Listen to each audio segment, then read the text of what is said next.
আসসালামু আলাইকুম ভিউয়ার্স, এখন আমরা একটা মিক্স ঝালাই তৈরি করেছি। এই দেখুন ঝালাইটি তৈরি হচ্ছে এখানে।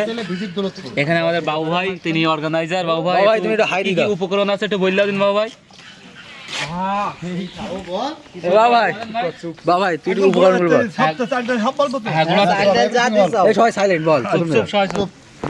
বিসমিল্লাহির রহমানির রহিম। আমি আমাদের জনগণের খাওয়ানোর জন্য আমি একটা বিশাল আয়োজন করেছি। প্রথমে ইতি দিচ্ছি চালটা, আচ্ছা, তারপরে দিচ্ছি তেঁতুল, তারপরে দিচ্ছি কলা, কাঁচকলা, তারপর দিচ্ছি ডয়া কলা, তারপরে দিচ্ছি আমড়া, তারপরে এইভাবে একসাথে মিক্স করে আমি মানে হামনদস্তিতি থেতো করেছি। থেতো করার পরে তারপর কি? তারপরে শুকনো ঝাল দিছি, লেবুর পাতা, সর্ষে বাটা, জিরে, তারপর তেঁতুল, তারপরে আরো এখন কি খাওয়ার জন্য রেডি?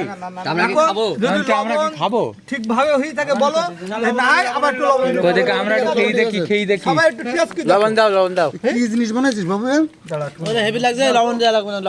লবণ না গাছের পাতা তো ঢাকা একটু বেশি হয়ে গেছে। জান দিলি হইতো না, লবণ দিতে হবে। ওই দেখ বেশি কে বলতে বেশি, কে বলতে ভাই এটা একটু বল দাও যে আসলে এসবগুলো গ্রামের ছেলেরা ছাড়া কেউ খেতে পারে না। আপনি বলেন, এটা আপনি বলেন। না এটা সুমন বলবে, সুমন এসবগুলো কি দেশে খেতে পারে?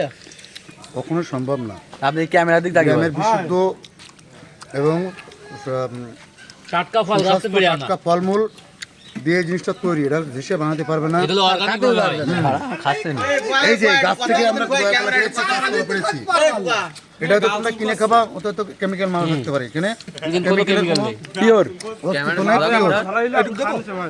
গাছের পাতা দিয়ে সুন্দরভাবে এটা বানানো হয়েছে। আমার মতে আমি এরকম মাখা কখনো খাইনি। বাবু যে মাখাটা করেছে, আসলে বাবু এটা সুন্দর মাখা করেছে। আমরা সেই উপলক্ষে এই মাখাটার নাম দিতে চাচ্ছি বাবু ভাইয়ের মাখা। বাবু মাখা। বাবু মাখা।